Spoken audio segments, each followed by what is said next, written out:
Bienvenidos, amigos y amigas, al podcast de Un Paseo por Granada. Mi nombre es Juan Jesús Pleguezuelos, soy profesor de Historia de Instituto y tengo un problema. Soy una persona tremendamente curiosa y tremendamente inquieta. Amo Granada y me gusta pasear por Granada. Y como no dejo de preguntarme, oye, ¿cuál es el significado de este monumento? ¿Quién es este personaje? ¿Qué pasó en esta plaza? He tenido que crear este podcast. Este podcast responde a una necesidad insaciable de saber qué pasó en esta hermosa ciudad en la que vivo. Así que espero que me acompañes, espero que disfrutes de este paseo por Granada. Ya dedicamos el primer episodio a nuestro héroe, al gran héroe de la ciudad llamado San Cecilio, y hoy vamos a hablar de la fachada de la Catedral de Granada. Por si ustedes no lo saben, yo tengo un montón de podcasts más, aparte de este, uno de ellos se llama Historia del Arte para Selectividad. Y en ese podcast lo comento mucho cuando voy a hablar de una catedral, y es que yo soy un auténtico forofo de las catedrales. Me encantan las catedrales. Como amante de la historia del arte, me flipa poder visitar y estudiar cualquier catedral, al menos que haya en España. ¿Por qué? Porque en las catedrales podemos estudiar y contemplar y disfrutar pues básicamente toda la historia del arte occidental. En cualquier catedral que tengas en España puedes rastrear vestigios y elementos de toda la etapa de la historia del arte, por lo menos hasta el neoclásico, ¿no? Y eso lo encontramos también en la Catedral de Granada. Vamos a comentar la fachada de la Catedral de Granada. Hay que decir que la fachada de la Catedral de Granada, lo primero que vemos es lo último que se hizo. ¿De acuerdo? Tenemos que empezar aclarando esto. Lo primero que vemos de la Catedral de Granada, que es la fachada, es lo último que se hizo. Se proyecta en 1667, la proyecta Alonso Cano, pero la construcción de esa fachada se prolonga todo el siglo XVIII. Y es interesante lo siguiente. Contemplando la fachada de la Catedral de Granada, ya podemos imaginar lo que hay dentro. Contemplando la fachada de la Catedral de Granada, ya podemos prever qué nos vamos a encontrar dentro. Esos tres cuerpos centrales en los que se divide la fachada de la Catedral de Granada ya te dan una pista de qué vas a ver dentro. Es interesante, parece que es que la fachada es un reflejo de lo que hay en el interior. Es como si fuese transparente la fachada, como si fuese de cristal, y ya dices, ajá, ya sé lo que hay dentro de la Catedral de Granada. Qué interesante, ¿verdad? Bueno, pues ¿qué vemos en la fachada? Vemos tres arcos, uno elevado, un arco central elevado y dos arcos laterales que están a una menor altura. Parece que esos dos arcos laterales estuviesen sosteniendo el arco central. Es curioso, esto es raro. Normalmente las fachadas de las catedrales que se hacen en España suelen ser fachadas en forma de retablo, y aquí no, aquí vemos tres arcos. ¿Y qué son esos arcos? Pues son arcos del triunfo. Miren, ¿qué son los arcos del triunfo? En el Imperio Romano, si un emperador ganaba una importante batalla, se celebraba, eso había que celebrarlo en un desfile triunfal en Roma. Entonces, en ese desfile triunfal en Roma se hacía un gran arco provisional. Para ese desfile del emperador y su ejército se hacía un gran arco provisional, y el emperador y su ejército desfilaban por debajo de ese arco provisional, y ese arco provisional era un arco del triunfo. Eso es un arco del triunfo, por el cual el emperador y su ejército desfilan para celebrar un gran triunfo. Y después de ese desfile ya se hacía un buen arco en piedra que perdurase para siempre. ¿Vale? Por eso si vas hoy a Roma y vas a la zona del Foro Romano, vas a encontrar varios arcos del triunfo. El más famoso es el arco de Tito, ¿vale?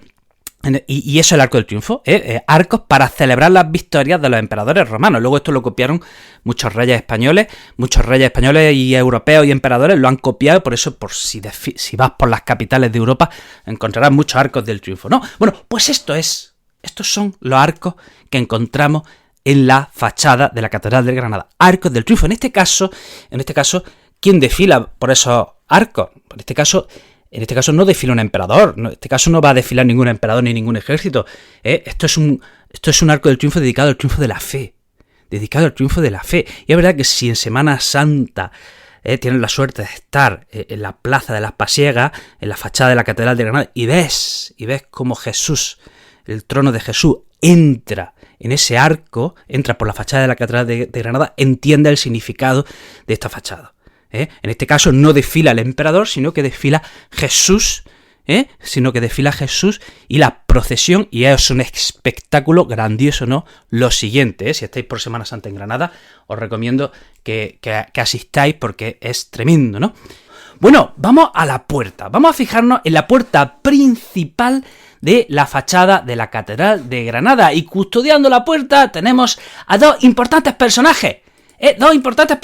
¿Quiénes son esos dos importantes personajes que están custodiando la puerta de la iglesia? Pues no pueden ser otros que el mismísimo San Pedro y el mismísimo San Pablo. Por Dios, ¿quiénes iban a ser sino que San Pedro y San Pablo? ¿Cómo sabemos que es San Pedro? Porque tiene las llaves de la iglesia, ¿de acuerdo? Clarísimamente vemos a San Pedro sosteniendo las llaves de la iglesia, y al otro lado tenemos a San Pablo que está sosteniendo una espada. Bueno, tenía que estar sosteniendo una espada, la espada se ha perdido, ¿de acuerdo? La espada se ha perdido, pero ahí vemos a San Pedro y San Pablo, ¿vale? Y esto lo vamos a encontrar en cualquier iglesia, o casi en cualquier iglesia, casi en cualquier catedral, ¿no? San Pedro y San Pablo. Bueno, ¿y qué vemos por encima de la puerta principal? Pues bueno, vemos un relieve, y en ese relieve vemos al arcángel San Gabriel anunciándole a la Virgen María, bueno, pues que va a dar a luz al Hijo de Dios, ¿vale?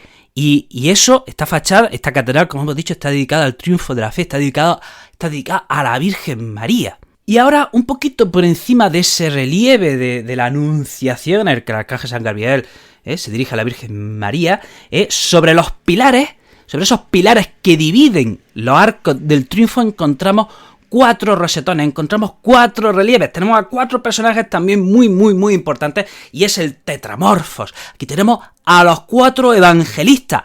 A la izquierda del todo tenemos a San Mateo y al ángel que representa a San Mateo.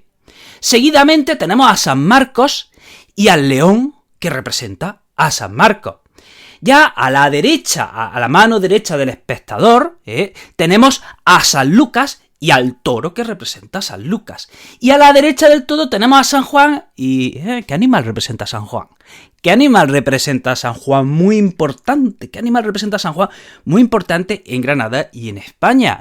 ¿Qué animal representa al evangelista San Juan? Pues ese animal es el águila. El águila de San Juan, que posteriormente pasará a formar parte del escudo de España, y que por Granada ese águila se ve muchísimo, y en los episodios posteriores explicaremos, ¿vale?, por qué es tan importante y tan relevante ese águila. En el arco central, arriba en el arco central, vemos un jarrón de azucena, otro símbolo que también vamos a ver mucho por la Catedral de Granada. ¿Qué es ese jarrón de azucena? Ese jarrón de azucena es símbolo de la Virgen María y de la pureza de la Virgen María. Y ahora, volvamos al tetramorfo. Volvamos a los 4 pilares que están separando los arcos triunfales. Miren, sobre San Mateo y el ángel vemos una estatua. Y esa estatua es el arcángel San Miguel. Oye, y al arcángel San Miguel lo vemos con una espada. Lo vemos con una espada, con una armadura, lo vemos a la defensiva. Y es que fíjense, en el Apocalipsis de San Juan se habla de cómo el arcángel San Miguel se enfrenta a Lucifer y lo derrota. Por eso a San Miguel siempre se le representa con una armadura, empuñando una espada, como dirigiendo los ejércitos de Dios. Bien, a continuación del arcángel San Miguel y sobre la estatua de San Marcos, tenemos una alegoría del Nuevo Testamento.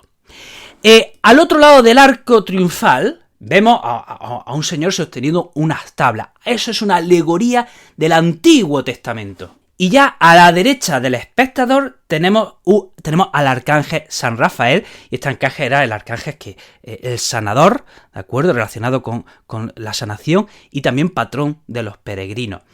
Bueno, hasta aquí el programa de hoy, espero que lo hayas disfrutado. Si quieres saber más sobre mis proyectos, porque tengo un montón de proyectos relacionados con la educación y con la historia, sígueme en mis redes sociales. En Instagram, TikTok, YouTube y Facebook soy el profesor inquieto, y en Twitter soy el profe inquieto. Querido amigo, querida amiga, espero que te hayas disfrutado este paseo, y nos vemos en el próximo episodio.